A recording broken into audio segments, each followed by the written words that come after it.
আপনি কি বিয়ে না করেই শ্বশুরবাড়ি যেতে চান? তাহলে চলে আসুন ভাঙ্গারপাড় শ্বশুরবাড়ি রেস্টুরেন্টে।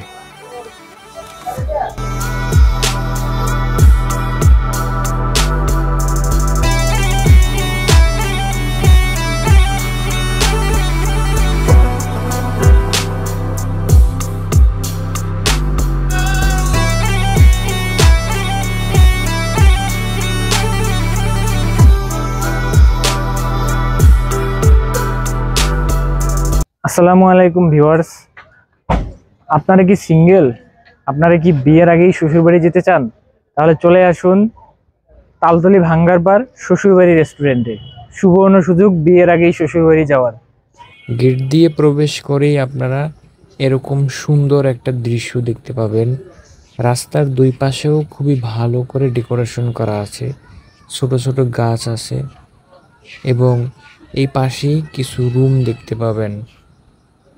ছোট ছোট বাসর ঘরের মতো রুম আছে, আপনারা এখানে খাবার খেতে পারবেন। যাই হোক, অন্য কোনো কিছু করার চেষ্টা করবেন না, পাবলিক প্লেস। বাসর ঘর, শ্বশুরবাড়ির বিশেষ বাসর ঘর, খাট আছে, সবই আছে, ফুলও দেয়া আছে,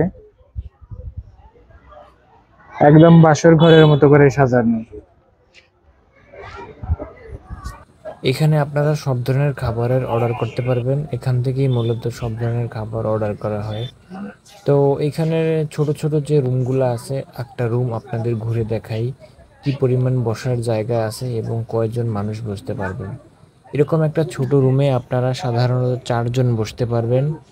ইজিলি 4 জন বসা যায়। স্পেস একদমও কম না যতটা দেখে মনে হচ্ছে। তবে রুমটা পুরোপুরি দুই পাশ থেকে দেখা যায় না আর কি, আটকানো, শুধু সামনের দিকটাই খোলা রয়েছে।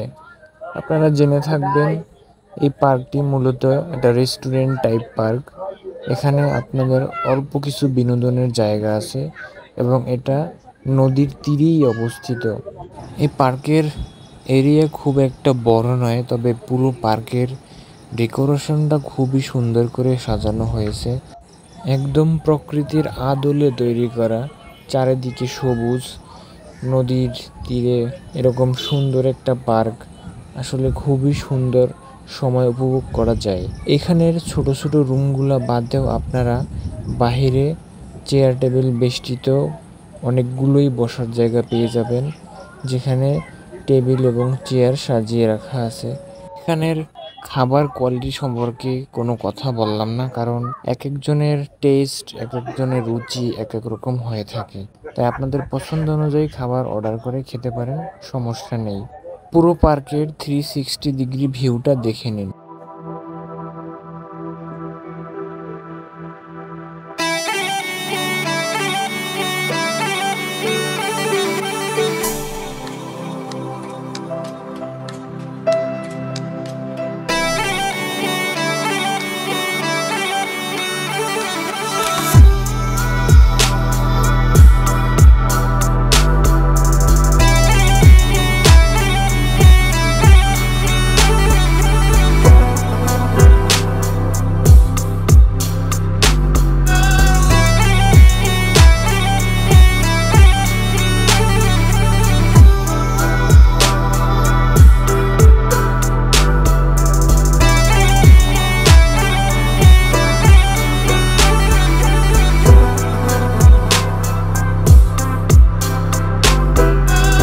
পুরো পার্কের মধ্যে শুধু এই একটি মাত্রই দোলনা রয়েছে, যেখানে আপনারা দোল খেতে পারবেন।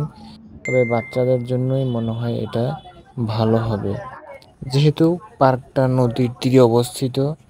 তো পার্কের শেষের দিকেই রয়েছে সেই নদীর পাশ, যেখানেও আপনাদের এভাবে বসার এবং শুয়ে নদীটা এবং এই প্রকৃতিটা উপভোগ করার ব্যবস্থা করে রাখা আছে। এখানে আপনারা খাবার নিয়েও আসতে পারবেন, তবে জায়গাটা নোংরা না করাই ভালো। এরকম সুন্দর একটা জায়গা নোংরা করলে জায়গাটার সৌন্দর্যতা নষ্ট হয়। আপনারা এখানে পরিবার পরিজন নিয়েও আসতে পারবেন। এগুলোর জন্য আলাদা করে কোনো পে করতে হয় না। তবে আপনারা বেশিক্ষণ সময় এগুলো ইউজ করবেন না, কারণ অন্যরাও বসবে, অন্যদেরও সুযোগ দিতে হবে। তালতলির এই নদীর পাশ বেয়ে অনেকগুলো রেস্টুরেন্টই রয়েছে। তো চলেন আপনাদের আরেকটা রেস্টুরেন্টে নিয়ে যাই। এটা হলো আরো একটা সুন্দর রেস্টুরেন্ট। এটা হলো কাঁটা চামচ রেস্টুরেন্ট। আগের রেস্টুরেন্টের চেয়ে এর জায়গা এবং এরিয়া একটু বড়।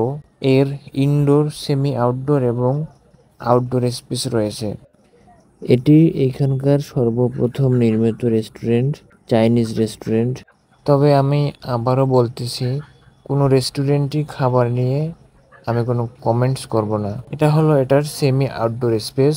এই জায়গাটা আপনারা সেলফি তুলতে পারবেন। এখানে লাভ শেপের একটা ডিজাইন করা আছে। এটা হলো এর ইনডোর স্পেস।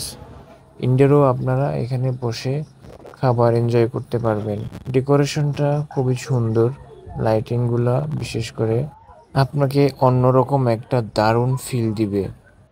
এর একটু সামনেই রয়েছে শখের বাড়ি রেস্টুরেন্ট। এটাও নতুন নির্মিত একটা সুন্দর রেস্টুরেন্ট।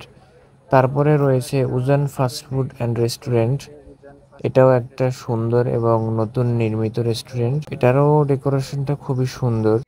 এইখানে অবস্থিত একমাত্র দোতলা রেস্টুরেন্ট এটি। এরপরে রয়েছে Kirtankhola fast food and singara corner.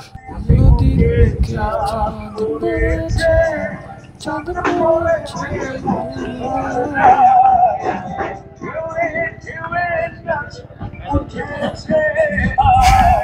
এরপরে রয়েছে আর সুন্দর একটা রেস্টুরেন্ট, কুঁড়েঘর রেস্টুরেন্ট। এটি খড়কুটার আদলে কুঁড়েঘরের মতো করেই তৈরি করা হয়েছে। এরও ডেকোরেশনটা খুবই সুন্দর। এখানে কিছু কিছু জায়গায় খুবই সুন্দর করে ছবি তোলা যায়। এখানে আসলে আপনারা ছবি তুলতে অবশ্যই ভুলবেন না। এই রেস্টুরেন্টটি একটু ভিতরের দিকে হওয়ায় এখানে লোক সংখ্যা একটু কমই আসে, তবে এটি খুবই সুন্দর একটি রেস্টুরেন্ট। তালতলিতে সর্বশেষ যে রেস্টুরেন্টটি রয়েছে সেটি হলো বাতাস চাচার ধাবা। হ্যাঁ, নামটা অবাক মনে হলেও এটাই নাম। তো এখানে বাতাসের সাথে সাথে আরো কিছু খাবার আছে, যেটা আপনারা চার্টে দেখতে পাচ্ছেন। তো এখানে বাতাস চাচার ধাবা নামের রহস্য উদ্ঘাটন করতে আপনারা অবশ্যই এখানে আসবেন এবং এই আপুদের মতো অবশ্যই এসে বাতাস খাবেন। তো আজকের ভিডিও এই পর্যন্তই। আল্লাহ হাফেজ।